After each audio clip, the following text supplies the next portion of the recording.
guys? How's it going? Mr. Al coming back with another ODFP, another old dead famous people showcase. And in today's showcase, we are going to be talking about Tsar Nicholas II of Russia, the last emperor of Russia, who lived between the years of 1868 to 1918. Nicholas II ruled Russia from the 1st of November 1894 until his forced abdication on the 15th of March 1917.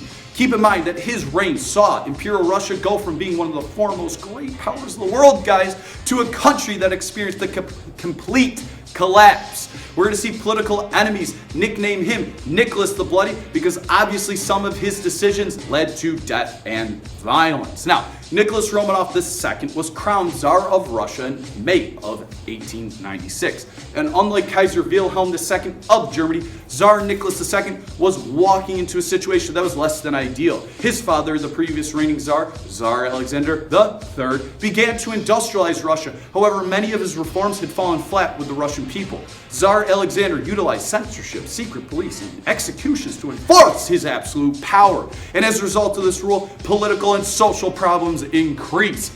Government officials and business leaders applauded the economic growth of this new Russia, and Alexander was attempting to create here. However, nobles and peasants, they weren't big fans, and they resented the change. Similar to other nations, as Russia industrialized here, we're to see peasants flock to cities and experience lives full of long work hours, low pay, and dangerous living and working conditions. And radicals soon sought support for socialist change, and the seeds of Karl Marx and communism were being spread all throughout Russia as a result of the discontent that was growing here amongst the working class. Now, when war broke out in 1904 between Russia and Japan, Nicholas II is going to call on his people to fight, and he's going to use the slogan, "For the faith, the Tsar, and the fatherland." Despite all of their efforts, the Russians suffered a massive, humiliating defeat against the Japanese here, who were quickly advancing and modernizing to becoming a world power. And due to the embarrassing loss here to the Japanese, many Russians felt and sought the need to flock to the streets to revolt and riot. Now, all this rioting is later going to lead to an event known as Bloody Sunday, which occurred on January 22nd, 1905. It was a key turning point in the Tsar Nicholas II's reign. Now, what's going to happen is we're going to see marchers in St. Petersburg flow to the streets here, making their way toward the Winter Palace here in St. Petersburg, Russia, chanting prayers and singing hymns. Workers carried holy crosses and icons and pictures of the Tsar. Fearing for his life and fearing the marchers, we're to see the Tsar actually later flee the palace and call upon his guards to actually intervene.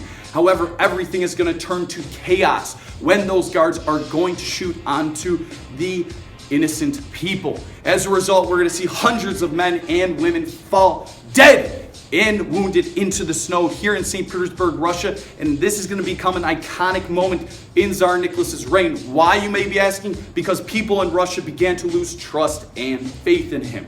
Now, in the months that followed Bloody Sunday, discontent later exploded across Russia. We're going to see strikes multiply in some cities, and we're going to see workers take control of local government. In the countryside, peasants are going to demand land reform, and some minority nationalities are going to call for autonomy from Russia.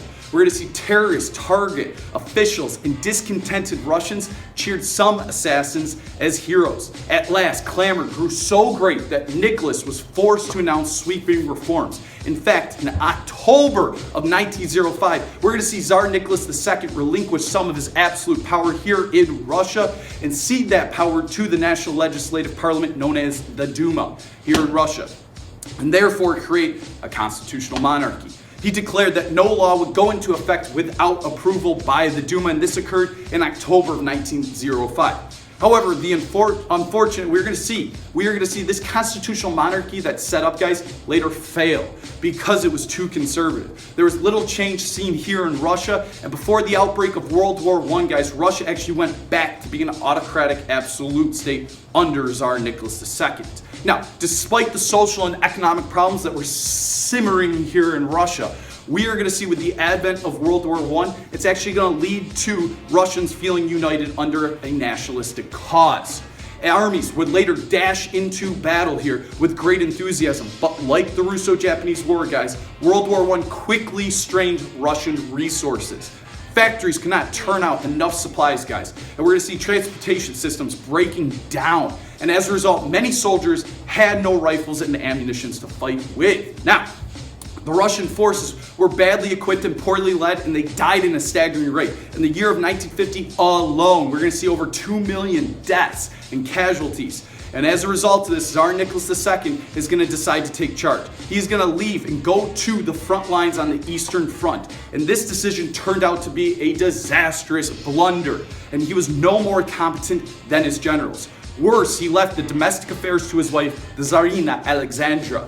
All right, and in his absence, in Nicholas's absence, we're going to see Alexandra rely on the advice of Grigory Rasputin, an illiterate peasant and a person that many people felt had miraculous powers. He was a mystic. The reason why so many people thought so highly of Rasputin was because he helped cure Alexei, Nicholas and Alexandra's son, who was experiencing symptoms of hemophilia, which is a disorder in which any injury could result in massive, uncontrollable bleeding. Now, by 1916, guys, Rasputin's influence resulted in many Russians to question the government, the monarchy. They had a weakened confidence in the monarchy, and we're gonna see a group of Russian nobles later kill Rasputin on December 29, 1916 to take care of that problem. By March of 1917, disasters on the battlefield combined with food and fuel shortages on the home front brought the monarchy to a collapse. It ended. Following the advice of military and political leaders, guys, we are going to see the Tsar abdicate his power, and once Tsar Nicholas gives up his power, we're going to see the National Legislative Duma set up a provisional government. Now, the provisional government is going to fail as well. It was no better than the monarchy and continued the war effort and failed to deal with land reform. Now, the Bolsheviks, which were later led by Vladimir Lenin, quickly took over Russia and worked to establish a communist state and take Russia out of World War I. Eventually, civil war was later set in here with the Bolsheviks, which were known as the Reds, fighting against the Whites, who supported the imperial royal monarchy. Now, we are going to see the Bolsheviks later get rid of the royal family when they later shot and killed the Tsar and Tsarina and their 5 children in July of 1918, guys. And the reasoning behind this was to keep them from becoming a railing symbol for the counter-revolutionary forces. Now, the one theme / big idea I gotta have you guys keep in mind with Tsar Nicholas II is that he's the last ruling emperor of Russia. Essentially, all the reforms and all the actions that he had committed as Tsar of Russia later resulted in revolution and a communist takeover. All right, that's all I got for this ODFP showcase. I hope you guys enjoyed it. Mr. I'll sign off. I'll see you guys later. Take care.